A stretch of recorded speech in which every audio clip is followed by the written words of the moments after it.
আহারে জাতি, যেই জাতিরে আল্লাহ বানালেন শ্রেষ্ঠ জাতি, সেই জাতি আজ নিকৃষ্ট জাতিতে পরিণত হয়ে গেছে। আল্লাহ তাআলা বলছেন, তহা, হে নবী, মা আনজালনা আলাইকাল কুরআন লিতাশকা, এ কোরআন আমি এই জন্য নাজিল করি নাই যে আপনার কষ্ট হবে। সুবহানাল্লাহ, বলেন সুবহানাল্লাহ। এ কোরআন এর জন্য নাজিল করি নাই যে আপনি কষ্ট পাবেন। এটা কি? ইল্লা তাজকিরা, এটা একটা নসিহত, এটা একটু উপদেশ।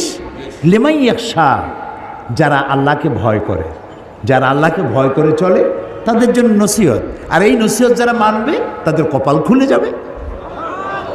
তো কপাল যদি আজ আমার পুড়ে থাকে, তাহলে কোরআন ছেড়েছি তাই কপাল পুড়েছে। এই পোড়া কপাল কি জোড়া লাগাতে চান? পোড়া কপাল জোড়া লাগাতে চান?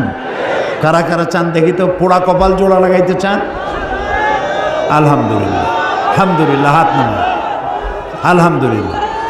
আমরা আমাদের পোড়া কপাল যদি জোড়া লাগাতে চাই, তাহলে সুপার গ্লু মাখলেই হবে নাকি? সুপার গ্লুতে কাজ হবে না। আল্লাহ রাব্বুল আলামিন বলেছেন,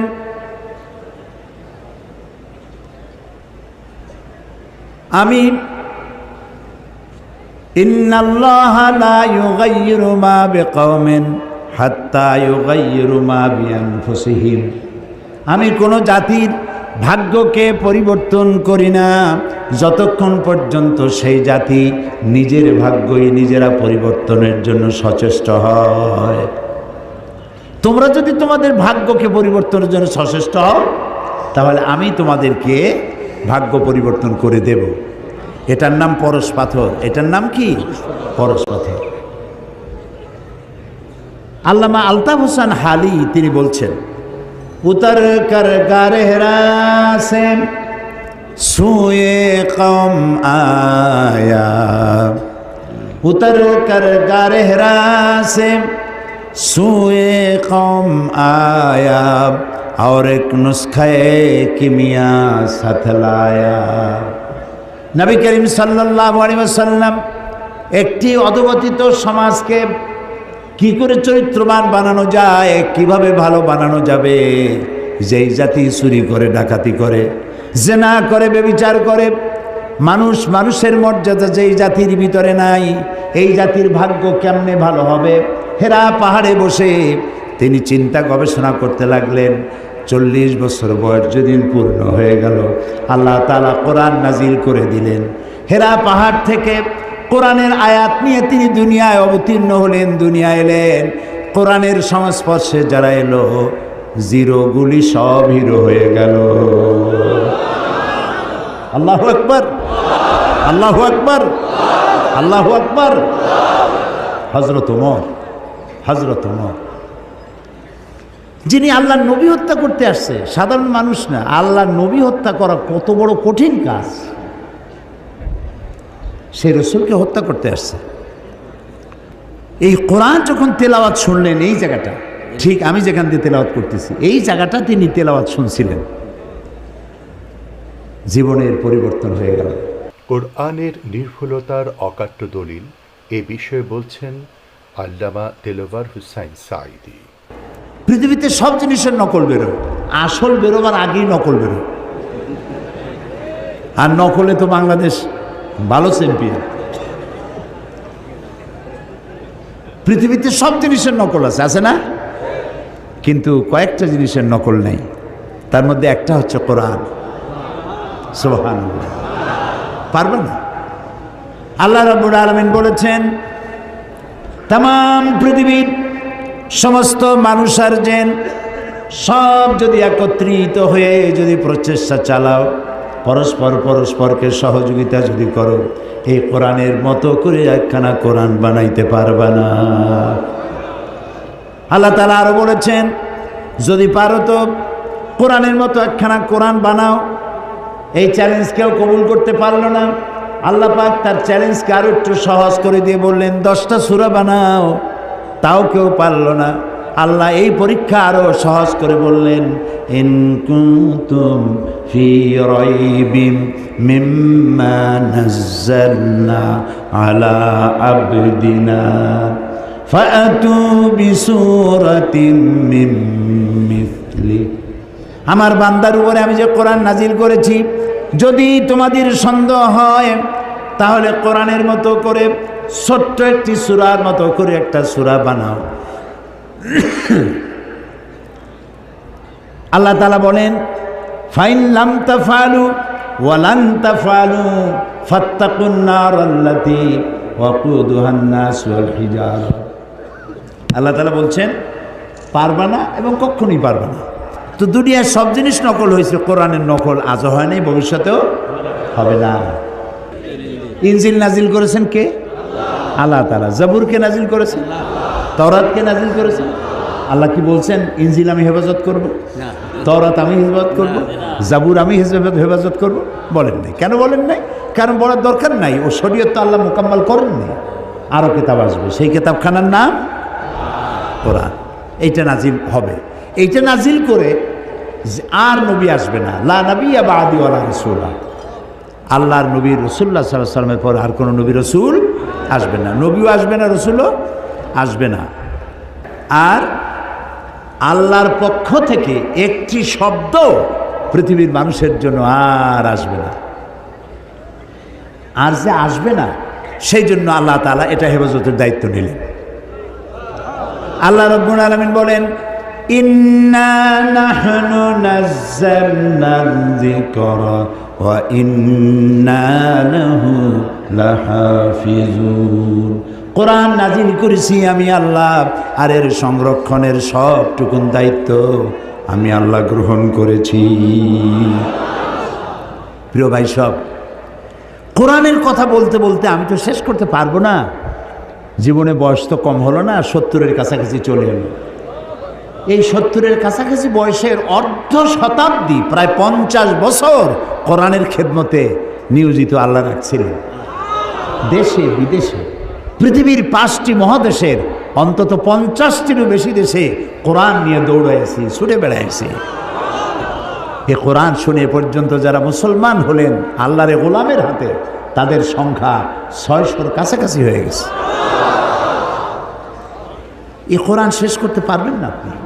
দুনিয়ার কোনো মুফাসসির বলতে পারবে না আমি যে তাফসির করলাম আর লাগবে না, this is the final and last, এরপরে আর লাগবে না। কেউ বলতেও পারে নাই, কেউ লিখতেও পারে নাই। কারণ আল্লাহ তাআলা অন্যত্র বলেছেন, সূরা কাহফে বলেছেন, قُلْ لَوْ كَانَ الْبَحْرُ مِدَادًا لِكَلِمَاتِ رَبِّي لَنَفِدَ الْبَحْرُ قَبْلَ أَنْ تَنْفَدَ كَلِمَاتُ رَبِّي وَلَوْ جِئْنَا بِمِثْلِهِ مَدَدًا। হে নবী, আপনি বলুন, তাম পৃথিবীর সমস্ত সমুদ্র মহাসমুদ্রের পানি যদি কালি হয়ে যায়, আর সেই কালিগুলি যদি দিয়া আমার রবের কালামের ব্যাখ্যা লেখা যদি শুরু হয়ে যায়, লিখতে লিখতে সমস্ত পানিগুলি শেষ হয়ে যাবে, আমার রবের কালিমার ব্যাখ্যা লেখা শেষ হবে না। এক মহাসমুদ্র। আমি খুব খুশি হয়েছি। আমি তো দেখতেছি মাহফিল, প্রথম দিনের দৃশ্য। আপনারা যারা আসছেন, আমার মনে হয় 5 অতিরিক্ত 10% দাড়ি পাকা, অতিরিক্ত বেশি 90% আপ, ওভার 90% যুবক দিয়ে ভরা মাহফিল। সুবহানাল্লাহ। আমি যুবকদেরকে সালাম করি, আমি যুবকদেরকে সালাম করছি। তোমরা আমাদের ভবিষ্যৎ, তোমরা আমাদের অ্যাসেট, তোমরা আমাদের মেরুদণ্ড। মেরুদণ্ড যদি সোজা থাকে মানুষটা সোজা হয়ে হাঁটতে পারে, মেরুদণ্ড বাঁকা হয়ে গেলে মানুষটা সোজা হয়ে হাঁটতে পারে না। জাতির ব্যাকবোন হচ্ছে ইয়াং জেনারেশন। নষ্ট হয়ে গেল সিনেমা, নাটক, গান, ওপেন কনসার্ট, নষ্ট হয়ে গেল। আরে অথচ এরাই হতো শাহজালাল, এরাই হতো শাহ মাকদুম, এরাই হতো খান জাহান আলী, এরাই হতো শহীদ তিতুমির, এরাই হতো হাজী শরীয়তুল্লাহ। আহারে কপাল খারাপ। কি সুন্দর সোনার টুকরা ছেলে, গান বাজনা নাচ, রাস্তায় হাঁটে আর ঢোলে। এদিক লাফায় ওদিক লাফায়। জিজ্ঞেস করলাম ওরম করে কেন, এর কি কোনো মানসিক প্রতিবন্ধী নেই? কয় না হুজুর, কোমরের মধ্যে ওয়াকম্যান আছে। ওয়াকম্যান কি? কয় যে ওর মধ্যে গান বাজে আর কানের মধ্যে ঢুকানো আছে, রাস্তায় গানের তালে তালে হাঁটে, রিক্সার তলে পড়ে না ট্যাক্সির তলে পড়ে, দিশা নেই, খালি শুনতেছে। ওই যুবকের দোষ না তো। ওই যুবকের যদি দোষ থাকবে তাহলে সিনেমায় থইয়া ও তাফসির মাহফিলে আসছে কেন? ও তাফসিরের মাহফিলে আসছে যুবকের গায়ে মুসলমান মায়ের রক্ত, ওর গায়ে মুসলমান পিতার রক্ত। ও তাফসির ছাড়া যাবে কই? সুবহানাল্লাহ। যেখানেই থাকুক ঘরের ছেলে ঘরে ফিরে এসেছে, আলহামদুলিল্লাহ, আলহামদুলিল্লাহ। সবাই বলেন আলহামদুলিল্লাহ। যুবকদের বেশি করে কোরআন পড়া দরকার, কোরআন বোঝা দরকার, কিন্তু তা পড়তে দেওয়া হয় না, বুঝতে দেওয়া হয় না। ওরা তো যুবক মানুষ, বোঝে না। গল্পের বই কেনে, নাটক, উপন্যাস। এই নাটক, উপন্যাস, গল্পের বই, ওতে আছে কি? একটু পড়ো, তুমি তোমার বিবেককে জিজ্ঞেস করো। যত বড় লেখক, আমি নাম নেব না কোনো লেখকের, বহুত বড় বড় লেখক আছে, তাদের লেখা নভেল, নাটক ইত্যাদি, এত বড় বড় বই, রচনাবলী, এগুলো পড়ে। ওর মধ্যে আছে কি? রাজার মেয়ের সাথে কোতোয়ালের ছেলের প্রেম হলো, সেই প্রেম ক্রমান্বয়ে গভীর থেকে গভীরতর। তারপরে SMS করলো, এরপরে বিশ্ব ভালোবাসা দিবসে রমনা বটমূলে দেখা হলো। তারপরে কি হলো? তারপরে কি হলো? তারপরে সব শেষ হলো। কিন্তু একটা রোমান্স, একটা রোমান্স। পয়সা খরচ করে যে বইটা পড়লা, কি শিখলে? 250-300 টাকা দিয়া প্রিয় লেখকের লেখা বই কিনছো, আহারে কিচ্ছু পাও নাই, কিচ্ছু নাই। 0 + 0 + 0 + 0 ফ্রম বগুড়া টু গাবতলী, কিচ্ছু নেই। আর কোরআন শরীফ পড়ো, প্রত্যেকটা লাইন তোমাকে সোনার টুকরা বানায় দেবে। আহারে কোরআন শরীফ। হযরত ওমর বলেন, জাহালাতের সময় আল্লাহর নবীকে লাঞ্ছিত করার জন্য আমি হারাম শরীফে প্রবেশ করলাম। আমি দেখতে পেলাম তিনি নামাজ পড়ছেন। মনে মনে ভাবলাম, নামাজের সময় কিছু করব না, নামাজটা শেষ হয়ে যাক। রাসূল নামাজের মধ্যে তেলাওয়াত করতেছিলেন, শব্দ করে আওয়াজ করে তেলাওয়াত করতেছিলেন। আমি পেছনে দাঁড়ানো, নামাজ শেষ হলেই টর্চার করব। তেলাওয়াতে এত মজা লাগলো, মজা তো লাগবেই, একে তো কোরআন, আর তেলাওয়াত করতেছেন তিনি যার উপরে নাজিল হয়েছে। সুবহানাল্লাহ, সুবহানাল্লাহ, আল্লাহু আকবার। কি মজা! যার উপরে নাজিল হয়েছে তিনি তেলাওয়াত করছেন। হযরত ওমর বলেন, তেলাওয়াত শুনে মনটা পাগল হয়ে গেল। মনে মনে ভাবলাম, মুহাম্মদ সাল্লাল্লাহু আলাইহি সাল্লাম তো জীবনে কোনো কবির সাথে চলাফেরা করেন নাই। নিশ্চয়ই কোনো জিন তাকে, রাতের বেলায় কোনো জিন তাকে শিখায় দিয়েছে, নইলে মিলায় মিলায় কিভাবে বলে, এটা বোধহয় কোনো জিনের কথা হবে।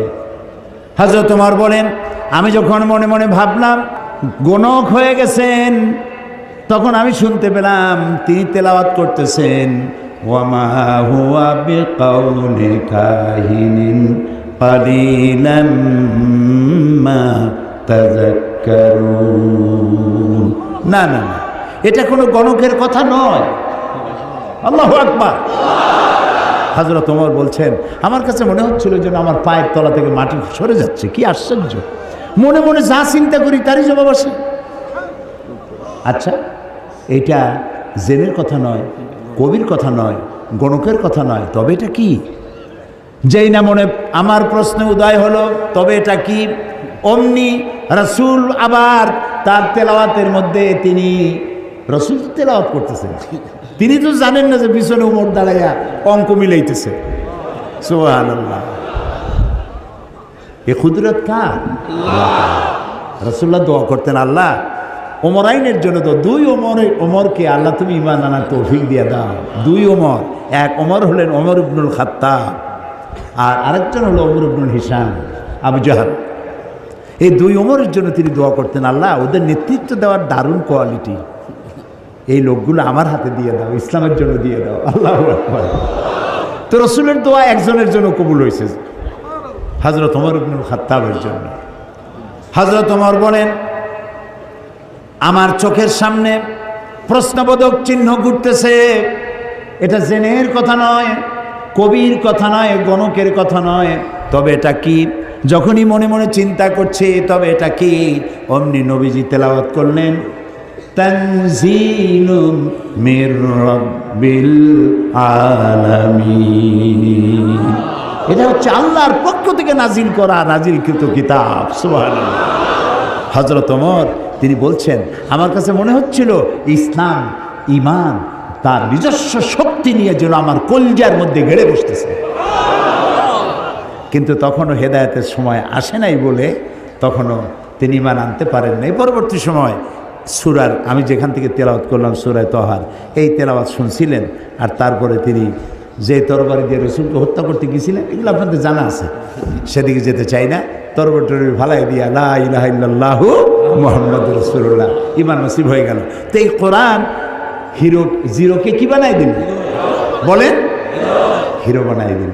আর কোরআনের সাথে যারাই বেয়াদবি অতীতে করেছে, বর্তমানে করে, ভবিষ্যতে করবে, সে যত বড় হিরো হোক, আল্লাহ তারে জিরো বানাই দিল। ও বগুড়ার যুবকেরা, বগুড়ার যুবকেরা, তোমরা কি জিরো হতে চাও না হিরো হতে চাও? যুবকদের উচ্চ কণ্ঠে শুনতে চাই, তোমরা কি হতে চাও? তোমাদেরকে হিরো বানাবে এই কোরআন। সুবহানাল্লাহ। এখন শুনব আল কোরআনের মহিমা বিষয়ে বয়ান। এই কোরআন একখান কিতাব, বিশাল বিপ্লব করেছে, রিভলিউশন, ইনকিলাব করেছে একখানা কিতাব। যারা চুরি করতো, ডাকাতি করতো, যৌন চাহিদা মেটাবার জন্য একটা মেয়ে লোক দরকার, সেই মেয়ে লোকটা কার বউ, কার মা, কার মেয়ে দেখার কোনো চিন্তাই করতো না, তারা সে কামটা করত। মানুষকে কেন হত্যা করব না, অমুকের সম্পদ কেন লুট করব না, এর কোনো যুক্তিসঙ্গত কারণ তাদের মাথায় ঢুকতো না। এইরকম একটা জাতি চুরি করতো, ডাকাতি করতো, মরুভূমির মধ্যে উট চড়াইতো। এই কোরআন মরুভূমির রাখালদেরকে দিগ্বিজয়ী সেনাপতি বানিয়ে দিল। এই কোরআন মরুভূমির উটের রাখালদেরকে, ভেড়া দুম্বার রাখালদেরকে ন্যায় বিচারক বাদশা বানাই দিল, বিচারপতি বানাই দিল। আস্থা দুনিয়া, অর্ধেকটা পৃথিবী মুসলমানদের পায়ের তলায় এনে দিল। সুবহানাল্লাহ। এই সেই কোরআন, যে কোরআনকে তোমরা ছেড়েছ, যে কোরআনকে আমরা ছেড়েছি, কোরআন বুঝতে চেষ্টা করি নেই। এ কোরআনের নাম কোরআন, এটার নাম কি? এটার নাম কোরআন, এটার নাম হুদা, এটার নাম শিফা, এটার নাম জিক্র, এটার নাম নূর, এটার নাম তানজিল, এর নাম কিতাব। এই নামগুলি কি আমার বাপের বানানো? আমার বানানো? এই নামগুলি কার? আল্লাহ তাআলা। ওয়াল্লাহি আমি আপনাদেরকে আমার বাপের গল্প শুনাইতে আসিনি, আজে বাজে গাঁজাখুরি কিস্সা কাহিনী শুনাইতে আসিনি। কোরআনের ওয়াজ করেই তো কুল পাই না। এক শ্রেণীর লোক আছে যারা ওয়াজ করতে আসিয়া আজে বাজে গল্প কিস্সা কাহিনী বলে মানুষ কান্দাই টান্দাইয়া তারপরে সর্বনাশ করে থুয়ে গেল। অনেক রাত শুনলো ওয়াজ, বাড়ি যখন যায় লোকেরা জিজ্ঞেস করে এত রাত কোথায় ছিলাম? অমুক জায়গায় গেছিলাম। কেন? ওয়াজ শুনতে গেছিলাম। কি ওয়াজ? সাংঘাতিক ওয়াজ। কে ওয়াজ করলো? ও সাংঘাতিক বক্তা। তাছাড়া ভাই সবই যখন সাংঘাতিক, কি শুনলা তার দু একটা আমার শোনাও না। কই এত সময় শুনছি, তার একটা কথাও যদি আমার মনে থাকে। তো এগুলোর তো কোনো দাম নেই। ওয়াজ হচ্ছে, যুবকরা আসে না কেন? তাফসীর শুনতে আসে। সাধারণ ওয়াজ মাহফিলে, মিলাদ মাহফিল যারা করে যাইতে চায় না, কারণ ওখানে নাই কিছু সারবত্তা। একদিন নবী মুস্তফায় রাস্তা দিয়ে হাইটে যায়, হরিণ একটা বাধা ছিল গাছেরই তলায়, সাল্লাল্লাহু আলা মুহাম্মদ। আচ্ছা, কোথায় পাইছেন? আছে কোথাও? নবীর জীবনে এরকম ঘটনা কোথাও হয়েছে? নবীর নামে, রসুলের নামে আন্দাজে বানাইয়া বানাইয়া, কান্দার ভান করে মানুষ কান্দাইয়া তারপরে সর্বনাশ করে ধুয়ে গেল। আর ইয়াং জেনারেশন যারা বিজ্ঞান পড়ে, যারা ইতিহাস পড়ে, ভূগোল পড়ে, যারা ইন্টারনেট দেখে, ওয়েবসাইট দেখে, কম্পিউটার ব্রাউজিং জানে, তারা কম্পিউটার, ইন্টারনেট, ইমেল, ওয়েবসাইট, এই জগতের মানুষ তারা যখন এইসব কেসা কাহিনী শুনে, তো কয় যে এ তো আদম আলাইহিস সালামের যুগের কথা কয়, এগুলো শুনে আমাদের লাভ নেই। ওরা মনে করে ইসলাম মানে সেকেলে, ইসলাম মানে হচ্ছে এই মধ্যযুগীয় ব্যাপার স্যাপার, এর মধ্যে কিছু নেই। কিছু আছে কিনা কালকে শোনাবো ইনশাআল্লাহ। এর মধ্যে কোন বিজ্ঞান চাও, কি চাও, তোমরা কি শুনতে চাও? তিবিয়ানান লিকুল্লি শাই, সব কিছু আল্লাহ এর মধ্যে বলে রেখেছেন। ইতিহাস আছে 30 মধ্যে আছে কি একটু কৌতূহল হলো না জানার জন্য? আহারে কপাল। ডিসি সাহেবের কোর্ট থেকে, এসপির অফিস থেকে, অথবা জজ কোর্ট থেকে একটা চিঠি যদি আপনার নামে আসে ইংরেজি ভাষা, সেই চিঠিটার অর্থ আপনি জানেন না, ভাষাটা জানেন না, ইংরেজি জানেন না। এখন ওই চিঠি বোঝার জন্য আপনার কি কোনো পেরেশানি হবে নাকি হবে না? পেরেশানি হবে। এটা কি দুদকের চিঠি নাকি? এটা কি আমাকে গ্রেফতার করার চিঠি? এটা কি আমার সম্পদ সব এই কি জানি কয় নিলাম করে নেওয়ার চিঠি? জানার জন্য ছুটবেন, ভালো ইংরেজি জানে কে। যতক্ষণ পর্যন্ত চিঠির মর্ম না বুঝবেন ততক্ষণ পর্যন্ত আপনার পেরেশানি দূর হবে না। এ কথা কি মিথ্যা না সত্য? তো একটা ডিসি অফিসের সামান্য একটা চিঠি, এসপির অফিসের একটা সামান্য চিঠি, কোর্টের দুদকের একটা চিঠি বোঝার জন্য এত পেরেশানি হয়? অত বড় আকাশটার মালিক, জমিনের মালিক, আমার মালিক একখানা চিঠি দিয়েছেন নাম কোরআন শরীফ, এইটা জানার জন্য আগ্রহ সৃষ্টি হলো না, পেরেশানি হলো না? আহারে পোড়া কপাল। সারাটা জীবন সূরা ফাতিহা দিয়ে নামাজ পড়লাম, অর্থও জানি না, ব্যাখ্যাও জানি না। আহারে কপাল, বদকিসমত এই জাতি। এ কোরআনের, এ কিতাবের যতগুলি নাম আছে তার মধ্যে একটি নাম হচ্ছে কোরআন। এটাকে আমরা হুদা যদি বলি অনেকে চিনবে না, ওই কি এর হুদা? হুদা মানে বরিশালে ওদিকে হুদা মানে খালি হুদাহুদি বলে। হ্যাঁ হুদা, এখানে কি বলে? আচ্ছা না বললেও কোনো এক সময় বলবেন। তো হুদা বললে বুঝবে না, তানজিল বললে বুঝবে না, নূর বললে বুঝবে না, সেবা বললে বুঝবে না। সব থেকে কোন নামে চেনে এটাকে? কোরআন। তারপরে ফোরকান বললেও চেনে। তারপর চিন্তা করে ফোরকান তো 4 কান, এটা কি? ওটাও বুঝবে না। কোরআনই ভালো করে বুঝবে। তার প্রথম নামটাই হলো কোরআন। কোরআন মানে কি? কোরআন শব্দের অর্থ হচ্ছে বহুল পঠিতব্য, বহুল পঠিত, যা বারবার পড়তে হয়।